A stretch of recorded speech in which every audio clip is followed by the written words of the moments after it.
So, you were source energy before you came into this body. A part of that consciousness came into the you that you know as you. And as you explore the variety and continually give birth to new expanded ideas, the source within you rides that rocket, so to speak, and becomes the fullness of every new idea that you launch. So now, you who have explored, and you who the larger part of you is expanded, you now have some options that your emotional guidance system is presenting to you. You can remain focused in opposition to your own expansion and feel bad while you do it.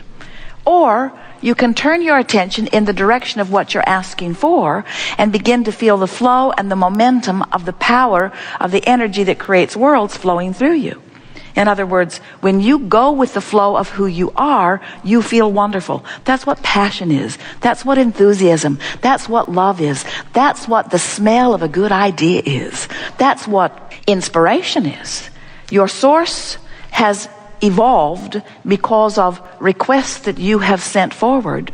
Your source is holding steady to the vibration. Law of attraction is assembling all cooperative components. And you, depending upon how you are focused, are cooperative, good feeling, or uncooperative, bad feeling. That is the story of how you feel and why you feel the way you feel. Every time, no exceptions, that you feel negative emotion, it's not because that thing or that person that you're looking at made you feel bad. It's because that thing you're looking at made you ask for more and you didn't go yet. You're still talking about why you need it instead of how good it will feel to have it. You're still defending your reason for asking rather than just going with the flow and understanding and accepting that when you ask, it is given every single time. But it is given vibrationally first, and that's the thing that trips so many of our human friends up. You don't care about the vibrational giving. You want the money in the bank. You want the lover in the bed. You want the car in the garage. Vibrational, vibrational, vibrational. What's this vibrational stuff? I want to spend it. I want to know it. I want to see it, smell it, hear it, taste it, touch it, feel it. I want the tactile, physical experience of it. And we say, if you will satisfy yourself just for a little while with the emotional version of going with the flow, if you will be satisfied for a while to feel the exhilaration of the good idea, it is our promise to you that your good idea will manifest in your life experience, in your what you call reality, in the same way that it has already taken shape and form in this vibrational reality. This vibrational reality is a reality. It is the vibrational precursor to everything that you know that is physically manifested. But as humans, you've become such organizers of the physical stuff and such observers of the physical stuff that you have lost your sense of who you really are. So you want to see something rather than feel something. We want you to get back to that primal, pre-birth, source energy, memory, that sometimes it feels good just to feel good by affecting the direction of your thought and finding the feeling. The beasts of your planet still remember that. They are much more intuitive, you call them. They are much more instinctual, you call them, which means they're listening to vibration. And you say, well, they've just got good ears. And we say, yes, they do. They have good ears. They are keenly sensing vibration. They see better than you do. They hear better than you do. They smell better than you do. Their food tastes better than yours does, and it's dog food.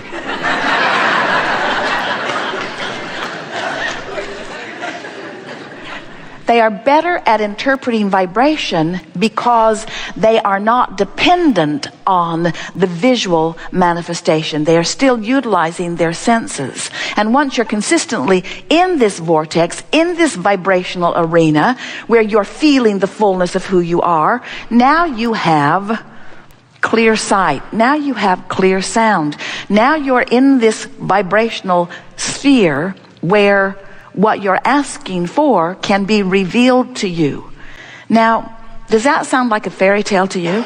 It must. It must. You go home and say, Went to that seminar, and that Abraham person kept pointing at the floor and calling it a vortex. This imaginary friend that Abraham has. But we want you to understand that everything is vibrational.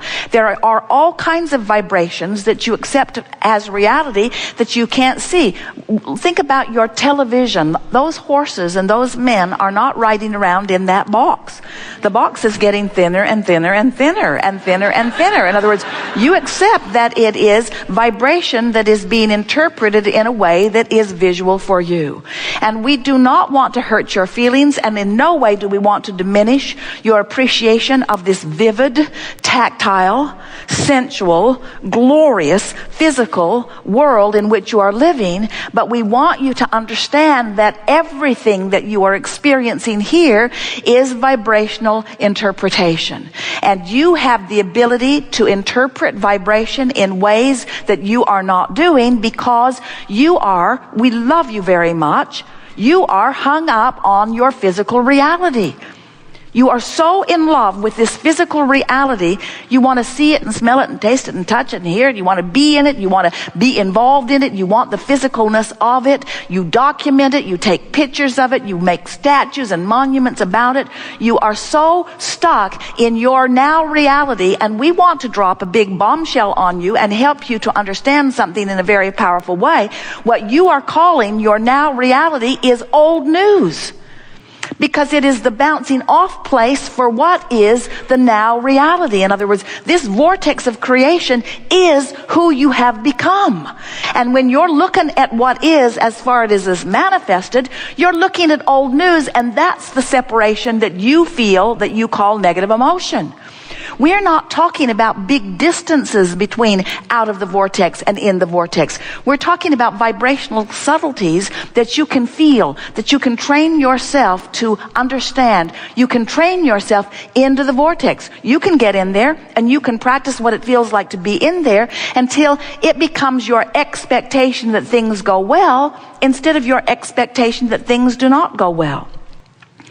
You said, I'll sift and I'll decide and then I'll line up with my decision.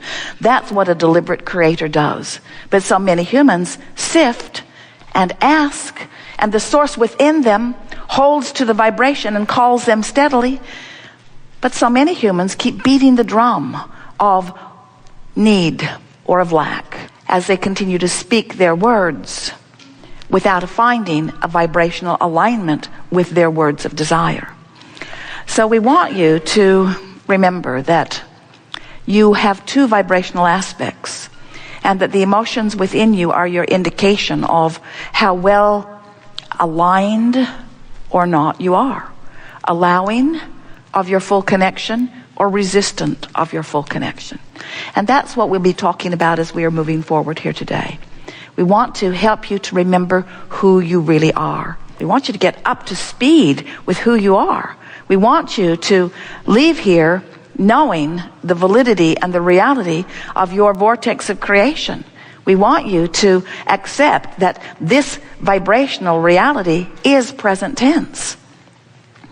Do you know that in Australia, it's Sunday? That's so strange. Jerry and Esther were there. They called the office. They said, we're living your future. And it's really good. And of course, that wasn't altogether true, was it? Because it was all now.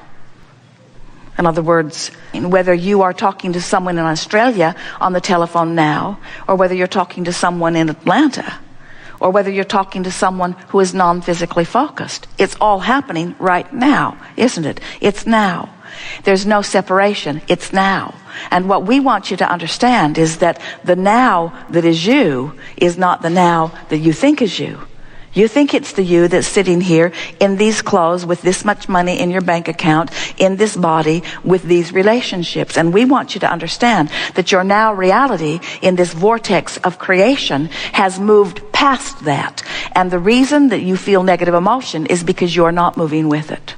So We want to show you how to get forward moving. We want to show you how to live real time. We want to show you how you can be in this moment, living in this physical world, but living the vibration of all that you have become. Do you know that when you're moving through life and a problem is coming into focus, do you know that in the moment that the problem is coming into focus, the solution, an equivalent solution, is coming into focus too? Do you know that? That's such an important thing to know. When a question is formulating, so is the answer. But if you are of the frequency of the question or of the problem, you cannot be of the frequency of the answer or the solution. You can't be on both frequencies at the same time. We think that it will be helpful to you to understand that the equivalent solutions are brewing with the equivalent problems. And you can get so good at living so real time in this vortex by reaching for thoughts of optimism and thoughts of appreciation and thoughts of love. You can be so in sync with the vibration of who you really are that as a problem is coming into focus, the solution is too. And you can be so good at living real time that you don't even ever know the problem happened, because the solution happened at the same time. Yesterday, and it happens almost every time, Jerry and Esther are driving anywhere. Esther is driving the monster bus. They're coming into the hotel. And as she is looking out ahead, she sees a vehicle towing a trailer with some equipment on it. And as Esther looked at it, she knew something squirrely was about to happen. She could just feel it. So she backed way off. She actually put her foot on the brake and slowed down about 15 miles an hour. The car behind her slowed too, and the one behind that slowed too, and the one behind that slowed too. Esther's bus is very big. And the man who was pulling the trailer was changing lanes with a car in his blind spot. And the car who was in his blind spot swerved way out of the way right over to where Esther would have been if she had not felt the problem and the solution simultaneously. Now that happens to you all the time. You know it does. All the time you have those sensations, and much of the time you don't actually ever get to see the problem play out so that you don't get to crow about your solution. But we want you to understand that it's happening all day, every day. Your physical body, trillions of cells, when something is ingested or introduced to your body, you breathe a bacteria or a germ, or you ingest something in food or air.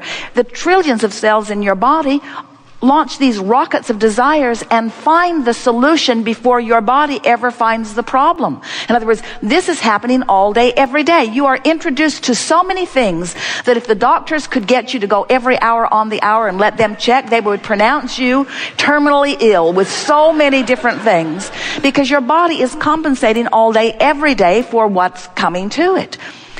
When you are an ornery toad, you interfere with the communication of the trillions of your cells.